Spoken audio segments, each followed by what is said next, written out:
nutrisi merupakan peristiwa yang sangat erat kaitannya dengan masalah status gizi. Beberapa contoh dari malnutrisi yaitu wasting, stunting, overweight, dan juga underweight. Wasting merupakan salah satu kondisi yang tengah dihadapi oleh Indonesia, khususnya di wilayah Nusa Tenggara Timur, Kabupaten Timur Tengah Selatan.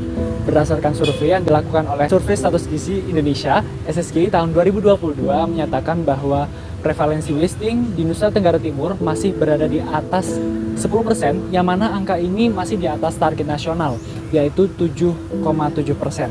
Angka ini juga didukung dengan data yang dikeluarkan oleh BPS, yang mana prevalensi wasting yang ada di Nusa Tenggara Timur masih berada di angka 13% dari total 33.852 balita.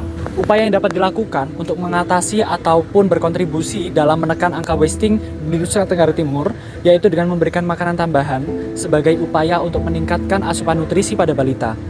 Pemanfaatan sumber daya lokal itu mampu menjadikan salah satu kunci untuk menekan angka wasting, karena nantinya pemanfaatan sumber daya lokal ini dapat diolah menjadi makanan yang bersumber energi serta berharga murah. Sumber daya yang dapat dimanfaatkan di masyarakat Nusa Tenggara Timur adalah potensi laut, yang mana di situ akan dimanfaatkan sebagai upaya dalam menangani wasting. Ikan air laut mengandung zat gizi seperti besi, zinc, serta kalsium yang sangat cocok bagi balita, khususnya mereka yang tengah menghadapi kondisi wasting. Oleh karena itu, peningkatan asupan gizi pada balita wasting itu sangat diperlukan dan perlu menjadi perhatian khusus, serta dapat didukung dengan pemanfaatan sumber daya lokal, yang mana nantinya pemanfaatan ini dapat dilakukan pengolahan dari sumber daya lokal tersebut menjadi makanan ataupun asupan yang lebih digemari oleh balita, khususnya mereka yang berada di wilayah Nusa Tenggara Timur, Kabupaten Timur Tengah Selatan. Nah, ciri-ciri anak-anak yang terkena wasting diantaranya adalah secara fisik dia terlihat kurus, tidak nafsu makan, dan juga kedua punggung kakinya mengalami pembengkakan. Dampak dari wasting sendiri secara jangka panjang adalah diantaranya keterbelakangan mental dan juga emosional, keterbelakangan fisik, gangguan kognitif dan juga konsentrasi, serta outputnya juga akan mengacu pada kemiskinan atau angka kemiskinan akan semakin meningkat.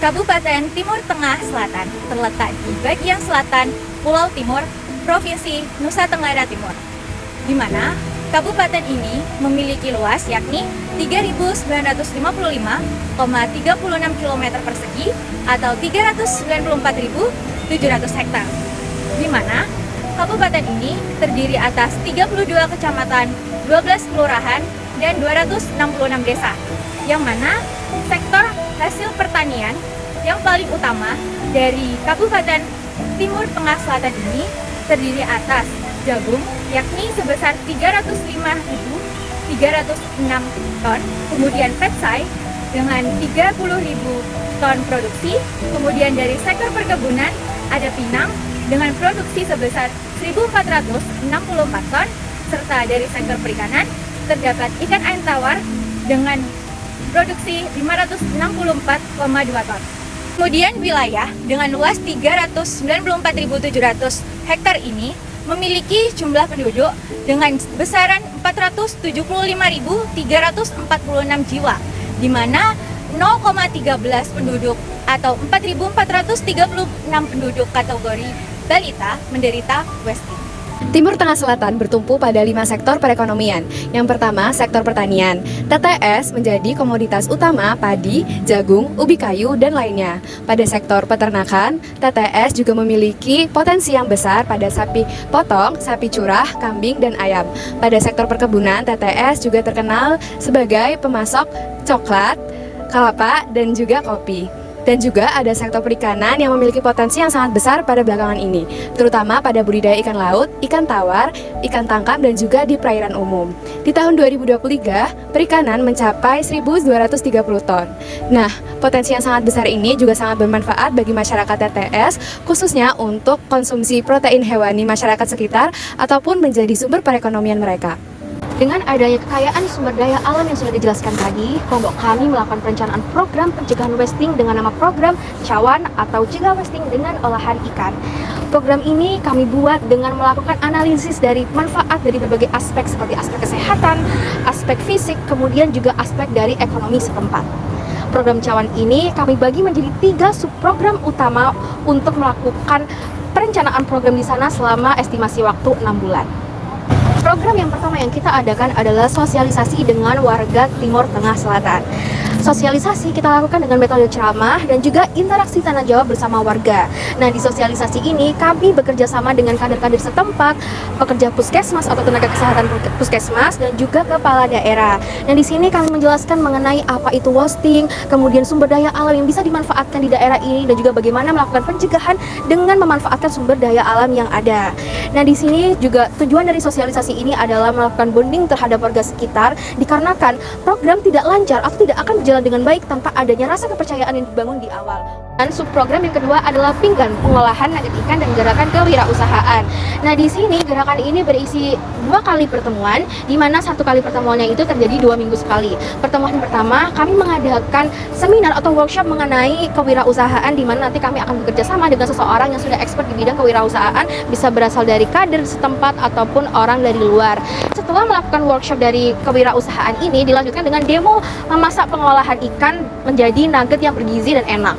Nah, nugget ini kami tujukan kepada ibu-ibu setempat, dikarenakan wasting ini tujuan utamanya adalah pencegahan pada anak-anak. Nah, nugget ini menjadi salah satu makanan yang kami pilih untuk menjadi menu yang sangat ramah terhadap anak-anak dan juga menjadi produk inovasi juga bagi pengolahan makanan yang sudah ada di Timur Tengah Selatan.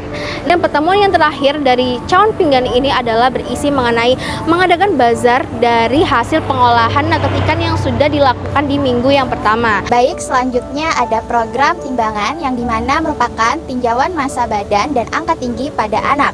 Nah, pada program program timbangan ini akan dilaksanakan sebelum dilakukannya stasi Cawan, yang dimana program ini dilaksanakan dengan berkoordinasi dengan kader posyandu setempat yang dalam pelaksananya ini akan dilakukan pendataan identitas pada anak, yang kemudian dilakukan pengukuran berat badan.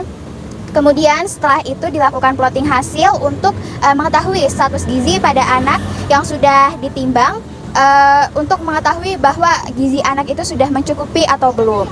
Tujuan yang kami kembangkan dari program Cawan sendiri diantaranya yang pertama adalah meningkatkan kesadaran dari masyarakat khususnya pada Kabupaten Timur Tengah Selatan untuk bisa lebih aware terhadap kasus wasting pada anak-anak di daerah tersebut. Nah, yang kedua adalah untuk memberikan pengetahuan dan juga kreativitas kepada masyarakat setempat untuk lebih memampukan mereka terhadap diversifikasi pangan dan juga modifikasi olahan pangan. Nah, yang terakhir adalah untuk meningkatkan pertumbuhan ekonomi dari masyarakat khususnya Kabupaten Timur Tengah Selatan sehingga mampu memberdayakan masyarakat khususnya para ibu rumah tangga. Bukan karena tembakan peluru atau ledakan bom, tetapi anak-anak jatuh lemas tak berdaya. Bukan karena takdir yang merenggut harapan mereka, tetapi karena dunia yang terlalu sibuk untuk peduli. Wasting bukan hanya mencerminkan kelaparan akut, tetapi ketidakcukupan gizi secara umum, serta paparan penyakit infeksi berulang yang dapat memperparah kondisi anak. Wasting bukan hanya terjadi pada negara-negara miskin, tetapi wasting juga menjadi masalah utama pada prioritas agenda kesehatan dunia, karena anak memiliki hak untuk hidup, sehat, dan bahagia.